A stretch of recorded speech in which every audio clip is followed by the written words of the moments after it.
Bonjour, bienvenue sur ma chaîne. Ci-dessous, nous vous présentons tout ce que vous devez savoir sur la création d'une entreprise. 1. Définir l'idée d'entreprise. 1. Identifier le problème ou le besoin. Définition, l'idée d'entreprise naît généralement de l'identification d'un problème ou d'un besoin non satisfait sur le marché.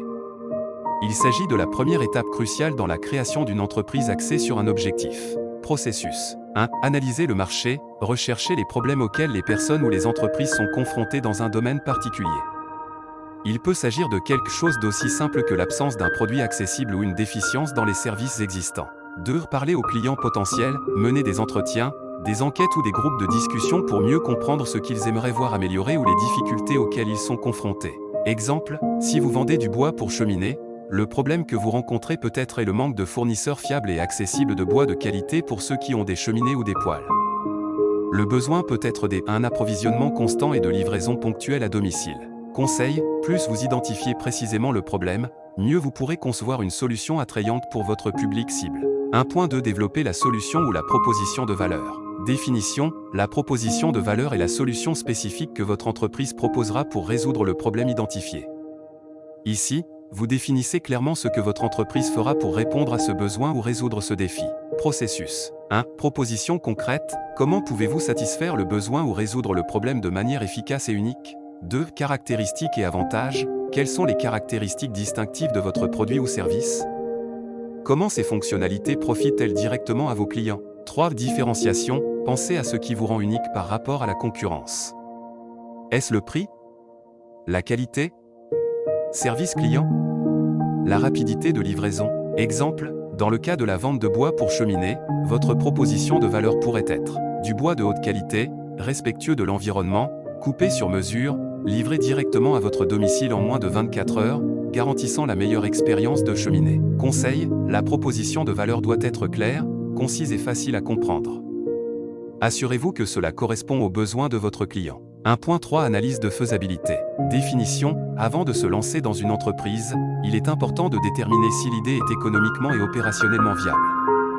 Il s'agit d'évaluer si le marché présente une demande suffisante, si les coûts sont soutenables et si les conditions nécessaires existent pour lancer l'entreprise. Processus. 1. Demande du marché, étudiez la taille du marché et la demande pour votre produit.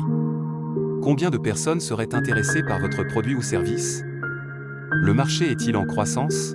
2. Concurrence, existe-t-il déjà des concurrents proposant quelque chose de similaire ? Comment se positionne-t-il et que pouvez-vous faire pour vous différencier ? 3. Coût de production, combien coûtera la production ou l'acquisition des produits ? Le prix de vente sera-t-il suffisant pour couvrir les coûts et réaliser un bénéfice ? Exemple, si vous vendez du bois de cheminée, vérifiez la disponibilité du bois et les coûts logistiques. Assurez-vous que votre prix de vente couvre ces coûts et laisse une marge bénéficiaire. Conseil, ne vous précipitez pas pour lancer votre entreprise sans être sûr de sa viabilité. Réaliser des études de marché et obtenir des données concrètes est essentiel. 1.4 Public cible. Définition, le public cible est le groupe de personnes ou d'entreprises les plus susceptibles d'avoir besoin ou de vouloir votre produit ou service. Il est essentiel d'identifier qui ils sont afin de concevoir efficacement vos produits et vos stratégies marketing. Processus. 1. Segmentation, réfléchissez au groupe de personnes qui a besoin de votre produit. Sont-ils des jeunes, des adultes, des entreprises ? Habitez-vous en zone rurale ou urbaine ? Ont-ils un pouvoir d'achat élevé ou moyen ? 2. Comportements et préférences, qu'est-ce que ces groupes aiment faire ? Comment prennent-ils leurs décisions d'achat ? Quelles sont vos valeurs et vos croyances ? 3. Taille du marché, quelle est la taille du public cible ? S'agit-il d'un marché de niche ou d'un public plus large ? Exemple, pour votre entreprise de bois de cheminée, votre public cible pourrait être des familles ou des particuliers possédant des cheminées et recherchant du bois de qualité et respectueux de l'environnement. Vous pouvez également cibler les entreprises d'hôtellerie qui ont besoin d'un approvisionnement constant en bois. Conseil, plus vous définissez précisément votre public cible, plus il sera facile de créer des stratégies marketing et de rendre votre produit ou service attrayant pour lui. 1.5 Différenciation et proposition de valeur unique.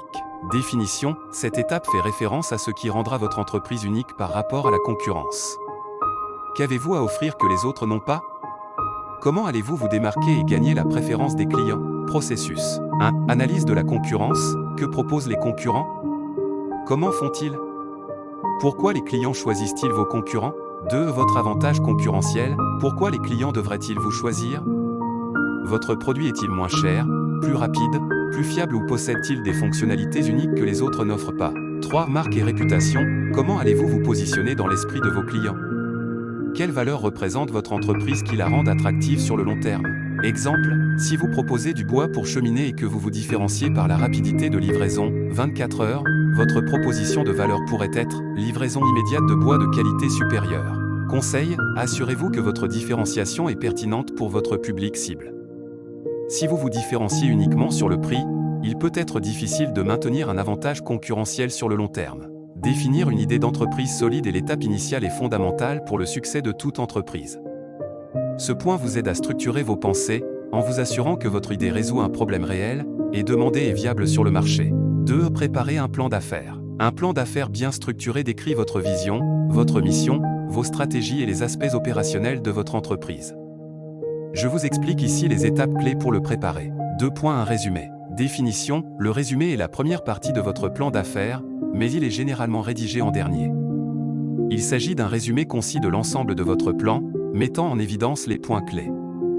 Son objectif est de capter dès le départ l'intérêt d'investisseurs ou de partenaires potentiels. Contenu, vision et mission de l'entreprise, ce que fait l'entreprise, quel est son objectif et ses objectifs à long terme.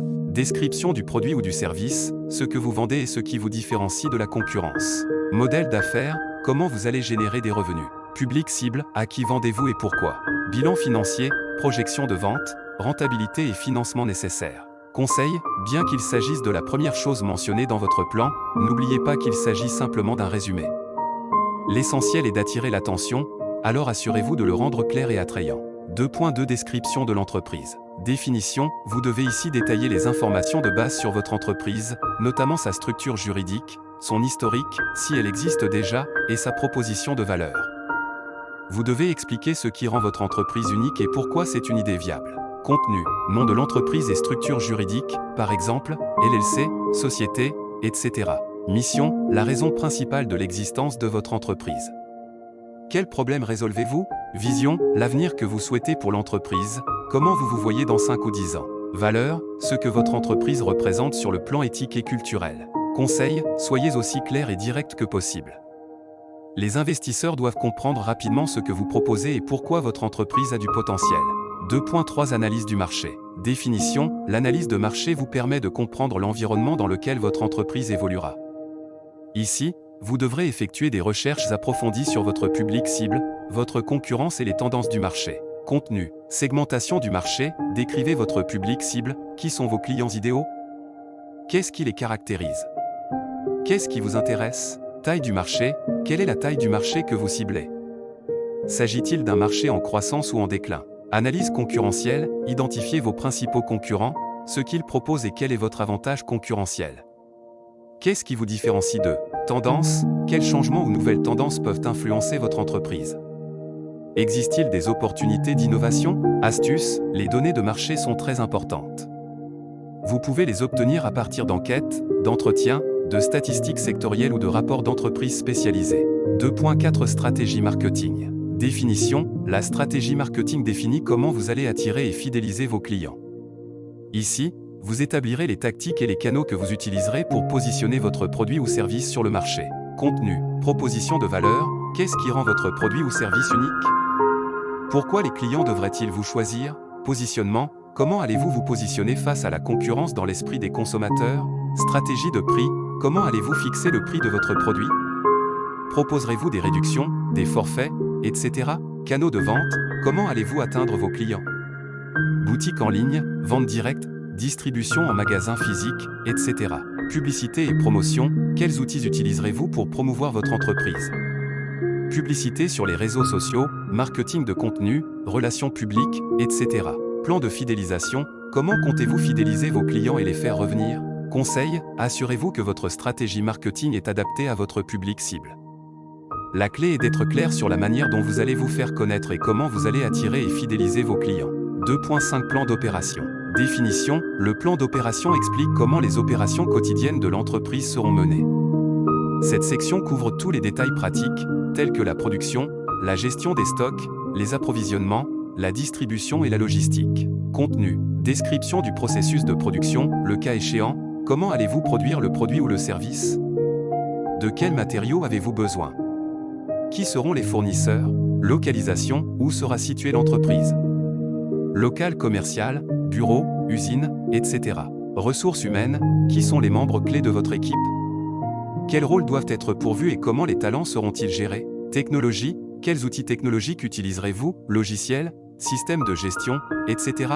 Logistique et distribution, comment allez-vous livrer votre produit ou service aux clients? Comment allez-vous gérer les stocks? Conseil, un plan d'opération détaillé montre non seulement comment vous allez exécuter votre idée, mais démontre également que vous avez une idée claire de l'approche logistique et opérationnelle de votre entreprise. 2.6 Plan financier. Définition, le plan financier est l'une des parties les plus critiques du plan d'affaires. Cela comprend vos projections financières, revenus, dépenses, bénéfices, la source de financement nécessaire et la rentabilité attendue. Contenu, projection de revenus et de dépenses, calculez combien vous prévoyez gagner au cours des 3 à 5 premières années, ainsi que les coûts d'exploitation. Flux de trésorerie, une projection détaillée de la manière dont les revenus entreront et sortiront de l'entreprise. Point d'équilibre, combien devez-vous vendre pour couvrir vos coûts? Cela vous aidera à comprendre quand votre entreprise commencera à devenir rentable. Besoin de financement, si vous avez besoin d'investissement, de combien d'argent avez-vous besoin et comment allez-vous l'utiliser? Analyse de rentabilité, quand votre entreprise deviendra-t-elle rentable? Quelles sont les attentes en matière de retour sur investissement? ROI. Conseil, il est important d'être réaliste dans vos projections. Bien qu'il soit tentant de projeter rapidement des bénéfices importants, les investisseurs ou les prêteurs apprécieront les estimations basées sur des données réelles et des études de marché. 2.7 Analyse des risques. Définition, l'analyse des risques évalue les obstacles potentiels ou les incertitudes qui pourraient affecter le succès de votre entreprise. Ici, vous devrez identifier les risques potentiels et planifier des stratégies pour les atténuer. Contenu, risque financier, que se passe-t-il si vous n'atteignez pas les ventes escomptées? Comment cela affectera-t-il votre trésorerie? Risque de marché, que feriez-vous si une nouvelle concurrence apparaissait ou si les goûts des consommateurs changeaient? Risques opérationnels, comment géreriez-vous les problèmes avec les fournisseurs ou les perturbations de la chaîne d'approvisionnement? Conseil, montrez que vous avez pris en compte les risques et que vous disposez de plans d'urgence bien structurés augmentera la confiance de vos investisseurs ou partenaires potentiels. Créer un plan d'affaires vous permet non seulement d'avoir une vision claire de ce que vous voulez réaliser, mais vous aide également à organiser vos ressources, à anticiper les obstacles et à attirer des investisseurs. N'oubliez pas que ce plan doit être flexible, car à mesure que votre entreprise se développe, les circonstances peuvent changer. 3. Choisir la structure juridique de la société. La structure juridique que vous choisissez affectera plusieurs aspects de votre entreprise, tels que la responsabilité en matière de dettes et d'obligations fiscales, la répartition des bénéfices, la prise de décision, la quantité de paperasse requise et, bien sûr, les impôts que vous devrez payer. J'explique ici les options les plus courantes. 3. Personne physique ou travailleur indépendant. Définition, la personne physique ou l'entreprise individuelle est le type de structure juridique le plus simple. Dans ce modèle, vous seriez l'unique propriétaire de l'entreprise et vous n'auriez pas besoin de créer une entité juridique distincte. Il est idéal pour les petites entreprises ou les entreprises individuelles. Avantage. Facile à créer, vous n'avez pas besoin de beaucoup de paperasse ni de procédures compliquées. Contrôle total, vous prenez toutes les décisions, sans avoir besoin de consulter d'autres partenaires. Faible coût de démarrage, vous n'avez pas à payer de frais de constitution ni de nombreuses dépenses d'exploitation. Inconvénient. Responsabilité illimitée, en tant que propriétaire, vous êtes personnellement responsable des dettes et des obligations de l'entreprise. Si votre entreprise contracte des dettes, vos biens personnels, comme votre maison ou votre voiture, peuvent être utilisés pour les couvrir. Difficulté à obtenir un financement, il peut être plus difficile d'accéder à des prêts ou à des investissements sans une structure commerciale plus formelle. Charges fiscales, les impôts sont calculés sur vos revenus personnels, ce qui peut être plus élevé si votre entreprise se développe. Recommandation, cette solution est adaptée si vous démarrez une petite entreprise, avec un risque limité, et que vous n'envisagez pas d'embaucher des employés immédiatement. C'est un excellent modèle pour des activités telles que les services indépendants, les petites boutiques en ligne ou les entreprises familiales. 3.2 Société à responsabilité limitée, LLC ou SL. Définition, une société à responsabilité limitée est une structure juridique plus formelle dans laquelle plusieurs personnes peuvent se regrouper pour former une entreprise. Les associés, propriétaires, de la société ont une responsabilité limitée, c'est-à-dire qu'ils ne risquent pas leurs biens personnels, mais uniquement le capital qu'ils ont apporté à la société. Avantage. Responsabilité limitée, vous n'êtes responsable que de l'argent que vous avez investi dans l'entreprise. Vous ne perdrez pas votre maison ou votre voiture si l'entreprise a des problèmes financiers. Flexibilité, elle est relativement facile à gérer et vous pouvez fonctionner avec peu de partenaires, ou même un seul, dans certains cas. Image plus professionnelle, la SRL donne une image plus solide et professionnelle aux clients et aux fournisseurs. Facilité d'obtention de financement, il est plus facile d'accéder à des prêts ou d'attirer des investisseurs, puisqu'il s'agit d'une structure légalement constituée. Inconvénient. Plus de bureaucratie, vous devez effectuer plus de démarches qu'avec une personne physique, comme la rédaction d'un contrat de société, l'inscription au registre du commerce, etc. Obligations fiscales plus complexes, vous devez vous conformer à des réglementations fiscales plus strictes, telles que la déclaration et le paiement des impôts sur les sociétés. Recommandation, c'est une excellente option si vous envisagez de vous développer et de travailler avec d'autres partenaires, ou si vous devez séparer vos finances personnelles de vos finances professionnelles. Il est idéal pour les petites et moyennes entreprises, PME, ou lorsque vous envisagez d'embaucher des employés. 3.3 Société anonyme, SA. Définition, la société à responsabilité limitée est une structure juridique plus complexe et est généralement destinée aux grandes entreprises. Dans ce modèle, les propriétaires, actionnaires, ont une responsabilité limitée. La propriété de l'entreprise est représentée par des actions qui peuvent être achetées ou vendues. Avantage. Responsabilité limitée, les actionnaires ne sont pas responsables des dettes de la société au-delà de ce qu'ils ont investi. Facilité d'attirer des investisseurs, en émettant des actions, vous pouvez attirer des investissements externes. Cela facilite l'obtention de capitaux pour l'expansion. Crédibilité, la SA a un niveau de confiance élevé dans le marché, ce qui peut faciliter les affaires avec les grandes entreprises et les clients. Inconvénients. Bureaucratie élevée et coûts initiaux, la création d'une SA nécessite davantage de paperasse, un investissement initial plus élevé et le respect de nombreuses réglementations légales. Il est nécessaire d'enregistrer les actions, de tenir des réunions et de se conformer à des audits périodiques.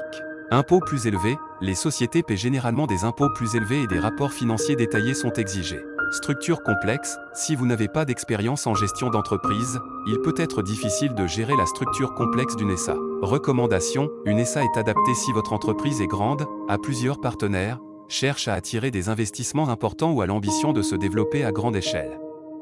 Cette pratique est courante chez les entreprises qui envisagent d'entrer en bourse ou de se développer à l'échelle nationale ou internationale. 3.4 Société collective, SC. Définition, dans une société de personnes, deux ou plusieurs personnes s'associent pour exercer une activité commerciale. Les associés ont une responsabilité illimitée, ce qui signifie qu'ils sont personnellement responsables des dettes de la société. Avantage. Facilité de prise de décision, comme il y a peu de partenaires, les décisions sont prises rapidement et par consensus. Répartition des responsabilités, les partenaires peuvent répartir les tâches et les responsabilités opérationnelles. Inconvénient. Responsabilité illimitée, comme une personne physique, les associés sont personnellement responsables des dettes de la société, ce qui implique un risque pour les biens personnels. Conflit entre partenaires, s'il n'y a pas de clarté dans les accords ou si les relations entre partenaires se détériorent, il peut y avoir des conflits qui affectent l'entreprise. Recommandation, il convient aux partenaires ayant une grande confiance mutuelle et disposés à partager équitablement les responsabilités et la prise de décision. 3.5 Nouvelle société à responsabilité limitée, SLNE. Définition, cette structure est destinée aux entrepreneurs individuels ou aux petits groupes d'associés. Elle présente les avantages de la société à responsabilité limitée, LLC, mais avec moins d'exigences bureaucratiques et des coûts inférieurs. Avantage. Constitution rapide, vous pouvez créer l'entreprise rapidement avec moins de paperasse. Responsabilité limitée, comme dans la LLC, les associés ne risquent pas leurs biens personnels. Coûts réduits, coûts administratifs et fiscaux réduits. Inconvénients. Limite d'activité, certaines juridictions limitent les activités que ce type de société peut exercer. Restrictions sur le nombre de partenaires, en règle générale, il ne peut y avoir qu'un maximum de 5 partenaires. Recommandation, idéal si vous démarrez une petite ou moyenne entreprise et souhaitez bénéficier des avantages d'une responsabilité limitée sans la complexité d'une LLC conventionnelle. Le choix de la structure juridique de votre entreprise est essentiel, car il affectera tous les aspects de votre fonctionnement, des impôts à la responsabilité personnelle. La meilleure option dépend de votre type d'entreprise, du nombre de personnes impliquées et de vos projets à long terme. Assurez-vous de consulter un avocat ou un comptable pour choisir la structure qui correspond le mieux à vos besoins. Vous souhaitez en savoir plus sur l'une de ces structures ou avez besoin d'aide dans le processus de sélection? 4. Enregistrement légal de la société. L'enregistrement légal est un processus qui garantit que votre entreprise est reconnue par les autorités compétentes et peut fonctionner légalement. Les détails du processus peuvent varier selon les pays, mais comprennent généralement les étapes suivantes. 4. Un choix de la forme juridique de la société. Avant d'enregistrer votre entreprise, vous devez décider quel type de structure juridique aura votre entreprise. Chaque type présente des avantages et des inconvénients en termes de responsabilité, de taxes et de gestion. Les structures les plus courantes sont 1. Personne physique ou entrepreneur individuel, vous êtes l'unique propriétaire et responsable de l'entreprise. C'est facile à créer et cela ne nécessite pas beaucoup de bureaucratie, mais vous avez une responsabilité illimitée, vos biens personnels sont en danger si l'entreprise a des dettes. Au exemple, une petite entreprise de vente de bois de chauffage dont vous êtes l'unique propriétaire et exercez vos activités en tant que travailleur indépendant. 2. Société à responsabilité limitée, LLC ou SL, il s'agit d'une structure dans laquelle il y a plusieurs associés, et la responsabilité de chacun est limitée au capital qu'ils apportent. Cela n'affectera pas directement votre patrimoine personnel, mais vous devrez respecter certaines obligations formelles et fiscales. Au exemple, si vous décidez de vous associer à d'autres personnes pour vendre du bois de chauffage, chaque partenaire apportera une partie du capital et ne sera responsable que de sa part. 3. Société anonyme, SA, idéal pour les grandes entreprises. Les actionnaires ne sont pas personnellement responsables des dettes de la société, ils limitent leur responsabilité au montant de leur investissement. C'est plus complexe et comporte davantage d'exigences juridiques et fiscales. Au exemple, si votre entreprise de bois de chauffage connaît une forte croissance, vous décidez de créer une société par action pour avoir une plus grande capacité d'investissement. Recommandation, si vous débutez et que votre entreprise est petite, une LLC ou même une personne physique est une option plus simple. Pour les grandes entreprises, envisagez une LLC ou consultez un avocat pour déterminer la meilleure structure. 4.2 Choix du nom de l'entreprise. Le nom de votre entreprise est très important, car il sera l'identité de votre marque. Avant d'enregistrer votre entreprise, vous devez vous assurer que le nom que vous choisissez. 1. Nom enregistré, vérifiez auprès du registre du commerce ou de la chambre de commerce que le nom que vous souhaitez utiliser n'est pas déjà pris par une autre société. 2. Soyez unique, le nom doit être distinctif et ne pas dérouter les consommateurs. 3. Reflétez votre activité, le nom doit être facile à retenir et lié aux produits ou aux services que vous proposez.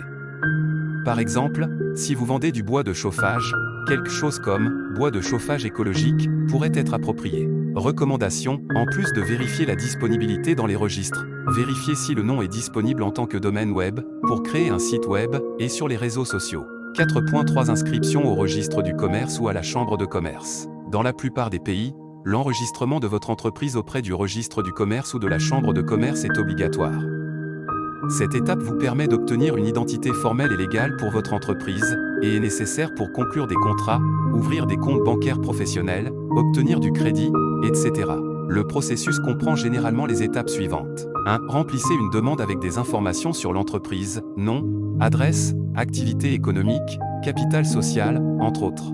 2. Soumettre des documents juridiques. Selon la structure de votre entreprise, vous pourriez avoir besoin de documents tels que des statuts constitutifs, si vous avez des partenaires, une lettre de constitution et d'autres formulaires spécifiques. 3. Payer des frais d'inscription qui varient selon la juridiction. 4. Obtenez un numéro d'enregistrement ou un code d'entreprise qui vous identifie officiellement en tant qu'entrepreneur. Recommandation, cette étape est essentielle, car sans l'enregistrement commercial, vous ne pourrez pas signer de contrats légaux ni fonctionner en tant qu'entité formelle. Assurez-vous de remplir correctement toute la documentation. 4. Obtenir le numéro d'identification fiscale, NIF, RUC, NIT, etc.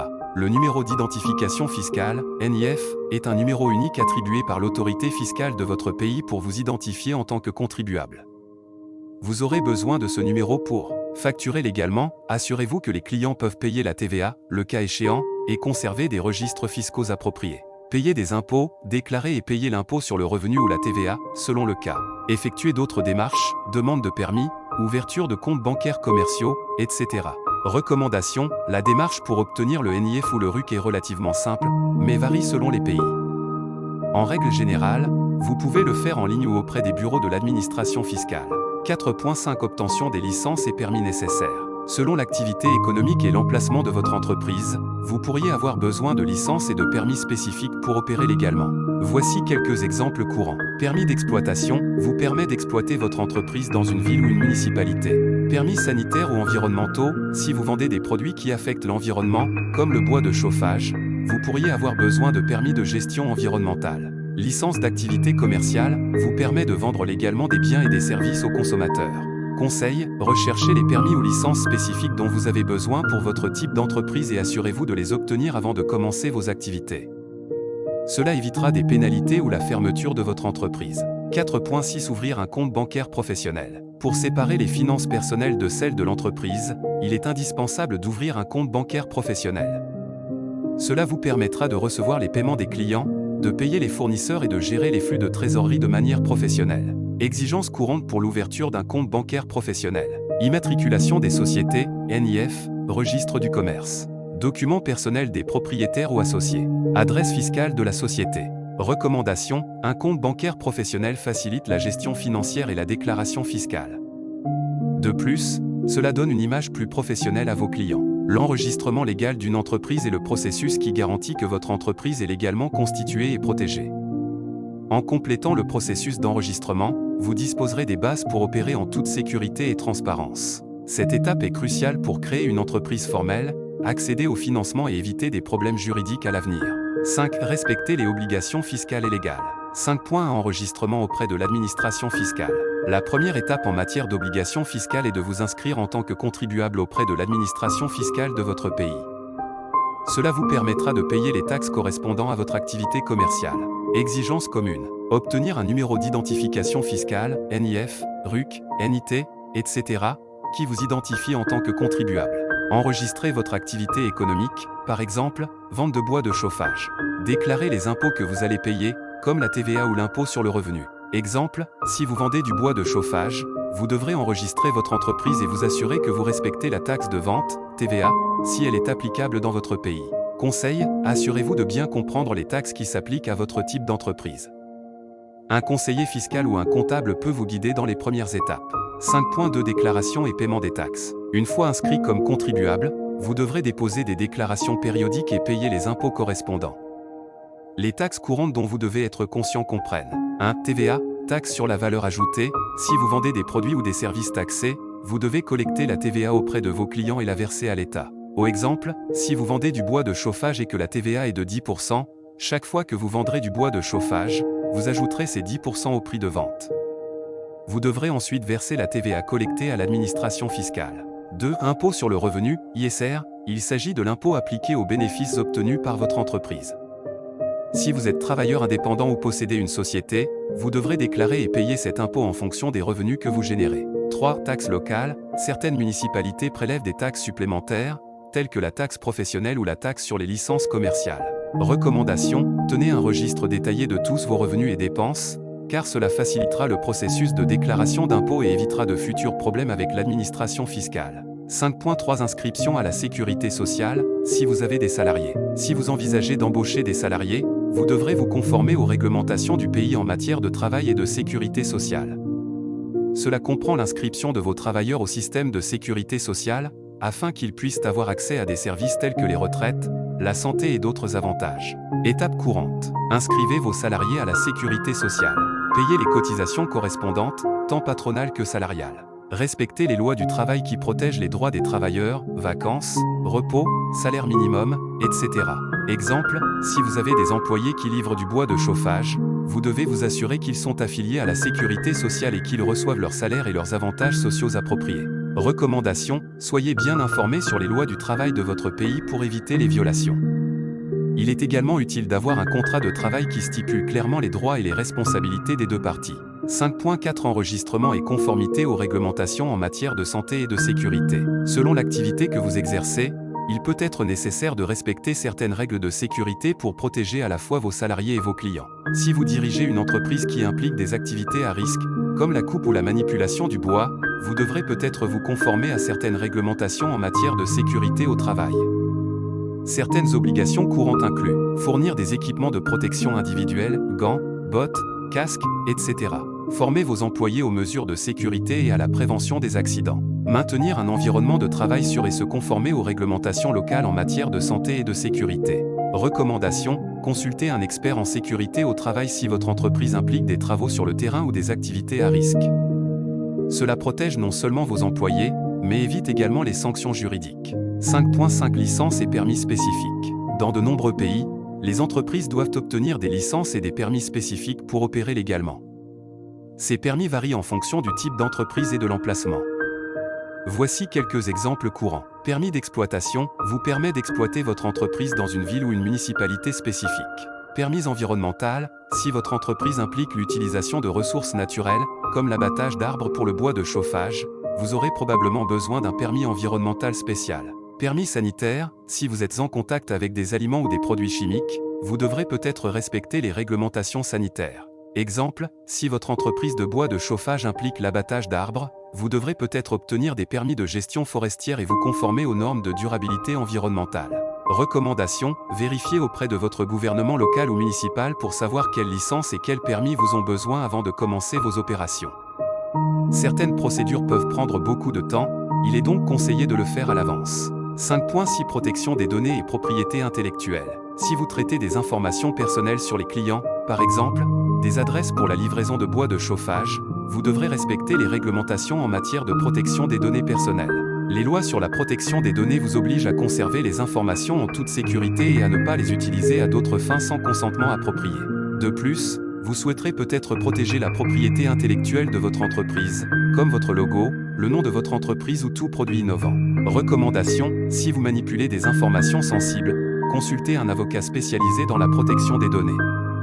Assurez-vous également d'enregistrer votre marque pour éviter des problèmes juridiques à l'avenir. Le respect des obligations fiscales et légales est essentiel à la stabilité et à la croissance de votre entreprise.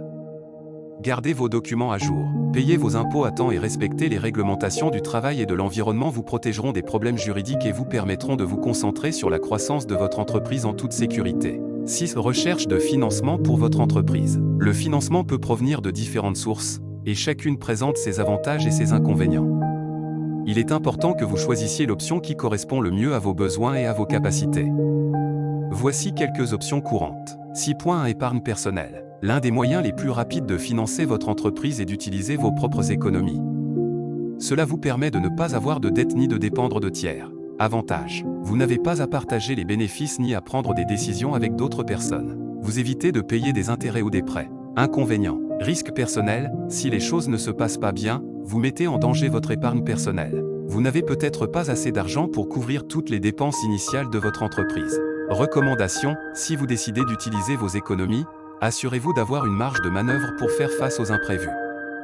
Veuillez noter que les nouvelles entreprises peuvent prendre un certain temps avant de commencer à générer des revenus. 6.2 Prêts bancaires. Les prêts bancaires sont une option courante, surtout si vous avez déjà une idée d'entreprise solide et un plan financier. Les banques proposent des prêts à des conditions différentes et avec des taux d'intérêt variables. Avantage. Vous recevez l'argent rapidement, dans certaines entités, en quelques semaines. Vous pouvez négocier les conditions de paiement. Vous gardez le contrôle de votre entreprise, puisque vous ne cédez aucune participation. Inconvénient. Vous devez payer des intérêts, ce qui peut représenter une dépense supplémentaire à long terme. Dans certains cas, vous aurez besoin d'une garantie personnelle, comme votre maison ou votre voiture. Le processus d'approbation peut être long et bureaucratique. Recommandation, si vous choisissez cette option, assurez-vous que le prêt ne compromet pas votre trésorerie. Évaluez soigneusement les taux d'intérêt et le coût total du prêt. 6.3 Investisseurs ou partenaires. Si vous avez une bonne idée d'entreprise mais que vous ne disposez pas du capital nécessaire, vous pouvez rechercher des investisseurs ou des partenaires. Les investisseurs apportent de l'argent en échange d'une participation dans l'entreprise, tandis que les partenaires aident également aux opérations de l'entreprise. Avantage. Vous pouvez obtenir de grosses sommes d'argent sans avoir à vous endetter. Les investisseurs peuvent apporter une expérience, des contacts et des ressources supplémentaires.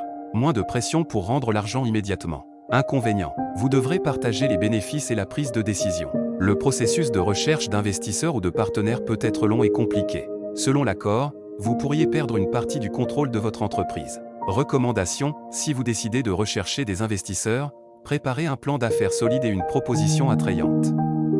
Si vous êtes partenaire, assurez-vous d'avoir une relation claire et d'établir un accord juridique qui définit les rôles et les avantages de chacun. 6.4 Programme de soutien du gouvernement. De nombreux gouvernements offrent des subventions, des aides ou des prêts à taux réduits aux entrepreneurs.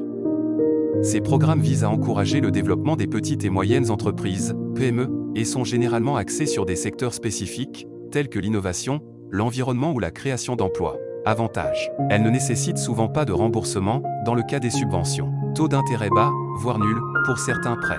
Les procédures sont généralement plus simples que dans les banques traditionnelles. Inconvénient. Il peut y avoir beaucoup de concurrence pour les obtenir. Les exigences sont souvent strictes, par exemple, créer des emplois, respecter certains critères environnementaux, etc. Parfois, les fonds sont limités. Recommandation, recherchez les programmes disponibles dans votre pays ou région. Vous pouvez commencer par visiter les sites web des agences gouvernementales dédiées à la promotion de l'entrepreneuriat.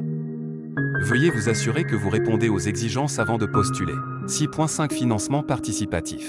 Le financement participatif est une forme de financement dans laquelle de nombreuses personnes apportent de petites sommes d'argent en échange de récompenses, de participation ou simplement sous forme de dons. Avantage. Vous pouvez obtenir un financement sans avoir à rembourser l'argent, surtout s'il s'agit d'un financement participatif basé sur des récompenses, dont en échange de produits ou de services. Vous permet de valider votre idée d'entreprise avant d'investir des sommes importantes. C'est un excellent moyen de générer de la visibilité pour votre projet. Inconvénient. Il n'est pas toujours facile d'obtenir suffisamment de cotisations. Cela demande beaucoup de travail pour promouvoir votre campagne. L'argent n'est reçu que si vous atteignez l'objectif établi. Conseil, si vous décidez d'utiliser des plateformes comme Kickstarter ou Indiegogo, assurez-vous de créer une campagne attrayante et de la promouvoir via vos réseaux sociaux pour atteindre plus de personnes. 6.6 Famille et amis. Demander de l'argent à la famille ou aux amis est une option courante pour les petites entreprises. Il est toutefois important de manipuler cette source de financement avec une grande prudence. Avantage. Il est plus facile de l'obtenir rapidement sans les procédures bureaucratiques des banques. Ils peuvent vous proposer des conditions plus avantageuses, moins d'intérêt, voire aucun intérêt. Inconvénient. Si l'entreprise ne fonctionne pas, vous pourriez mettre en péril votre relation avec eux. Il n'est pas toujours possible d'obtenir une grosse somme d'argent. Vous pouvez vous sentir sous pression en raison de votre proximité avec la personne qui vous a prêté de l'argent. Recommandation, si vous décidez d'emprunter de l'argent à votre famille ou à vos amis, il est essentiel d'établir des accords clairs sur les modalités de paiement, les délais et les intérêts, le cas échéant. Il est important que les deux parties soient d'accord pour éviter les malentendus. Le choix de la bonne source de financement dépend de plusieurs facteurs, le montant d'argent dont vous avez besoin, la rapidité avec laquelle vous en avez besoin et le niveau de risque que vous êtes prêt à prendre. L'idéal est d'explorer plusieurs options et de les combiner si possible, afin de ne pas dépendre d'une seule source. 7. Stratégie de marketing et de vente. Avoir un bon produit ou un bon service ne suffit pas, vous devez attirer des clients et générer des ventes. Pour y parvenir, vous devez développer une stratégie marketing qui vous aide à vous démarquer sur le marché. 7. Connaissez votre client idéal. Avant de faire de la publicité, vous devez savoir qui est votre client idéal. Posez-vous la question, qui achètera votre produit ? Âge, localisation, intérêt, besoin. Comment recherche-t-il ce que vous vendez ? Internet, magasins physiques, réseaux sociaux. Qu'est-ce qui les motive à acheter ? Prix, qualité, commodité, service. Exemple, si vous vendez du bois de chauffage pour cheminée, votre client idéal pourrait être des familles avec cheminée à la maison ou des restaurants qui utilisent du bois de chauffage pour cuisiner. 7. De créer une identité de marque. Votre marque doit transmettre confiance et professionnalisme.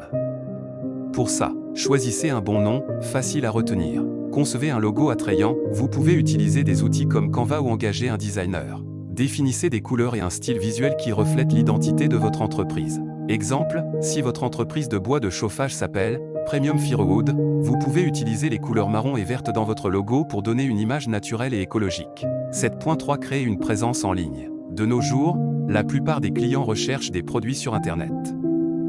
Voici quelques options clés. Site web, un endroit où vous affichez vos produits, vos prix et vos options de contact. Médias sociaux, utilisez Facebook, Instagram ou TikTok pour publier des photos et des vidéos de votre produit. WhatsApp Business, pour répondre aux requêtes et recevoir les commandes rapidement. Marketplace, vendez sur des plateformes telles que Mercado Libre ou Amazon, selon votre pays. Exemple, si vous vendez du bois de chauffage, vous pouvez créer un site web contenant des informations sur les types de bois que vous proposez et un bouton WhatsApp pour que les clients puissent facilement passer des commandes. 7.4 Stratégie publicitaire. Il existe de nombreuses façons de promouvoir votre entreprise. Parmi les plus efficaces, on trouve publicité sur les réseaux sociaux. Vous pouvez utiliser les publicités Facebook ou Instagram des publicités pour atteindre les personnes intéressées par votre produit. Définissez votre public cible, exemple, les personnes ayant une cheminée chez elles. Créez des annonces avec des photos attrayantes et des phrases accrocheuses. Référencement et Google My Business. SEO, positionnement Google, si vous avez un site web, utilisez des mots-clés tels que « Acheter du bois de chauffage pour cheminée à votre ville » pour apparaître dans les recherches. Google My Business, inscrivez votre entreprise afin qu'elle apparaisse sur Google Maps avec les horaires d'ouverture et le numéro de téléphone de contact. Publicité dans les journaux locaux et à la radio. Cela peut être utile si votre public n'utilise pas beaucoup Internet. Utilisez les médias locaux qui atteignent votre communauté. Exemple, si vous vendez du bois de chauffage, vous pouvez diffuser des publicités Facebook ciblant les personnes en hiver avec le message suivant « Livraison rapide de bois de chauffage sec pour votre cheminée ». Commandez le vôtre maintenant. 7.5 Promotion et stratégie de vente. pour attirer plus de clients et les fidéliser. Remise pour premier achat, 10% de réduction sur votre première commande de bois de chauffage. Offre de volume, achetez 3 forfaits et recevez le 4e gratuitement. Programme de parrainage, parrainez un ami et vous bénéficierez tous les deux d'une réduction. Garantie et service client, répond rapidement et fournit un bon service. Exemple, si un client achète du bois de chauffage chez vous en hiver, vous pouvez lui offrir une remise s'il achète à nouveau l'année prochaine. 7.6 Créer des alliances et une expansion. Collaborer avec d'autres entreprises. Si vous vendez du bois de chauffage, vous pourriez vous associer à des quincailleries ou des restaurants dotés de fours à bois pour vendre ensemble. Vous pouvez également conclure des accords avec les transporteurs pour proposer une expédition plus rapide. Exemple, un restaurant qui utilise du bois pour ses pizzas pourrait devenir un client régulier si vous proposez un prix spécial pour les achats en gros. Un bon produit ne se vend pas tout seul. Vous avez besoin de stratégies marketing pour attirer des clients et vous différencier de la concurrence. Analysez ce qui fonctionne le mieux dans votre secteur et adaptez votre stratégie au fil du temps. Avant d'aborder le dernier point, nous vous rappelons d'aimer notre chaîne et de vous abonner pour continuer à recevoir plus de contenu. 10. Passons au dernier point. 8. Mettre en œuvre et améliorer en permanence. Une fois que vous avez rempli les formalités administratives et que votre entreprise est prête, il est temps de fonctionner et de s'améliorer au fil du temps. Testez et ajustez votre entreprise. Au début, certaines choses ne se passeront pas comme prévu. Il est important de mesurer les résultats et d'apporter des modifications si nécessaire. Vos prix sont-ils adéquats? Vos clients sont-ils satisfaits? Gagnez-vous suffisamment pour couvrir les coûts et réaliser un bénéfice? Par exemple, si vous vendez du bois de chauffage et constatez que les clients préfèrent acheter en gros, vous pouvez offrir des remises pour les achats plus importants. Demandez des avis et analysez le marché. Parlez à vos clients et demandez-leur ce qu'ils aimeraient améliorer. Observez la concurrence et ajustez vos stratégies. Utilisez des outils comme les médias sociaux ou des sondages pour savoir ce qu'ils pensent de votre entreprise. Si les clients vous disent qu'ils préfèrent du bois de chauffage coupé dans des tailles spécifiques, vous pouvez proposer des options plus personnalisées. Développez l'entreprise. Lorsque votre entreprise se porte bien, vous pourriez vouloir penser à la développer. Embauchez plus d'employés. Élargissez votre offre. Par exemple, vendez également du charbon de bois ou des briquets écologiques. Élargissez-vous à d'autres villes ou régions. Si vous vendez déjà du bois de chauffage localement, vous pouvez créer une boutique en ligne pour prendre des commandes et vous développer. Conclusion. Créer une entreprise ne se limite pas à l'enregistrement et à la vente. Le succès dépend d'une adaptation et d'une amélioration continue. Écoutez vos clients, analysez vos finances et recherchez de nouvelles opportunités de croissance. Merci beaucoup pour votre attention et à bientôt. Salutations.